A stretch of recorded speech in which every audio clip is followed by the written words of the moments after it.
Hello है। आज हमें क्या पढ़ना है? Limitation of Ohm's law. मतलब दुनिया की कोई भी चीज़ हमेशा सच नहीं होती है। लड़की कभी मतलब प्यार कभी सच्चा नहीं होता है। कभी ना कभी कोई ना कोई बेवफा निकलता ही है। कोई निकलता है। हाँ, देखो लिमिटेशन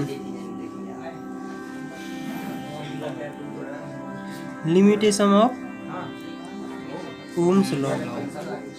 ओम्स ने बड़े खुशी अपना एक फॉर्मूला दिया था, उसका नाम था B=IR। अगर इसे हम और सिंपली देखें तो B is directly proportional to I। इनका कहने का मतलब था कि अगर पोटेंशियल डिफरेंस बढ़ता है तो करंट भी बढ़ेगा, मतलब सेम रेशियो में। बात इस बात की कि सेम रेशियो में बाकी डिवाइसेस में करंट बढ़ता है लेकिन सेम रेशियो में नहीं बढ़ता, इसलिए हमें कंडक्टर तो जो ये लॉ फॉलो करे, अरे बस किट्टी पार्टी बाद में बात कर लियो। जो ये लॉ फॉलो करे उसे कहते हैं क्या? Ohmic conductor. ओमिक कंडक्टर किसे बोलते हैं? जो ये ऊपर वाला गिवन बिंदु जो लिखा है इसे फॉलो करे। समझने की ट्राई करो। तो और हम कहेंगे नॉन ओमिक कंडक्टर कौन होते हैं? जो ना करे, जो इस लॉ को फॉलो ना करें। जो इस लॉ को फॉलो ना करें। अब जो ओमिक कंडक्टर होते हैं ना, कुछ देर बाद वो नॉन ओमिक कंडक्टर बन जाते हैं। क्या बन जाते हैं? नॉन। B=I का ग्राफ बनाया है, इसका ग्राफ कैसा जाना चाहिए? स्टेट ऐसा जाना चाहिए, कौन मतलब स्टेट जाना चाहिए। इसका एंगल थीटा है। चलो वो कोई दिक्कत नहीं है, लेकिन देखो जाना ऐसा चाहिए सीधा के नहीं।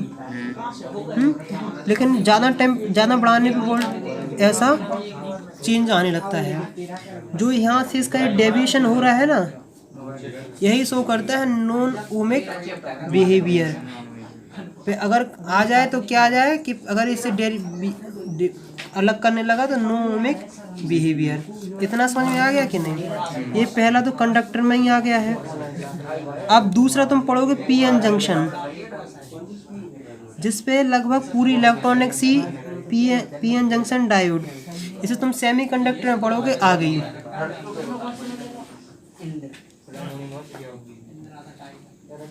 क्या पढ़ोगे? सेमीकंडक्टर से और डिटेल में पढ़ोगे।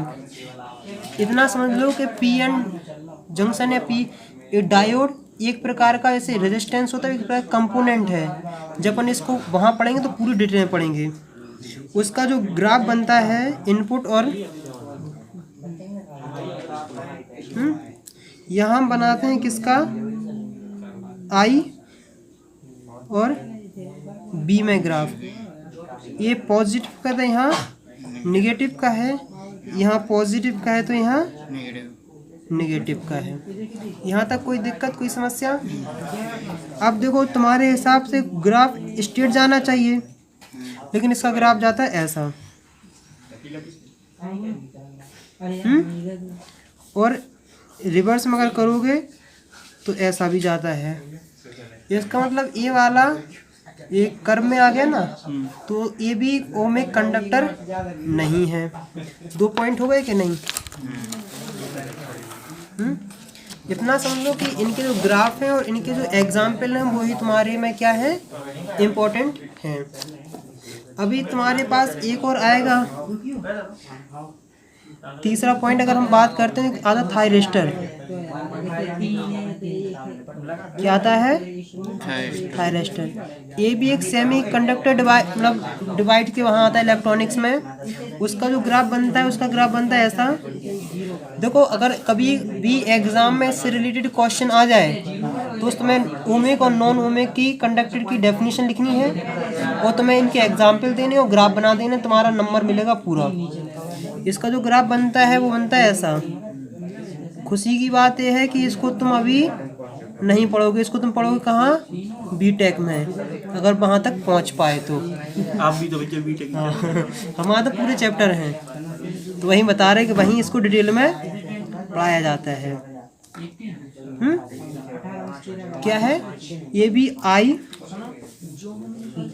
या आप जो वहाँ पर बीटेक में सबसे ज़्यादा आपको 12th क्लास का कौन सा चैप्टर मिल रहा ज़्यादातर देखने? सेमीकंडक्टर, क्योंकि हमारी ब्रांच ही वही है इलेक्ट्रॉनिक्स। अच्छा, यही वाला इसी चैप्टर से दिया। और क्या, ये तो एक छोटा सा पार्ट में दे रहा हूँ, ये तो बहुत बड़ा है। बहुत बड़ा है।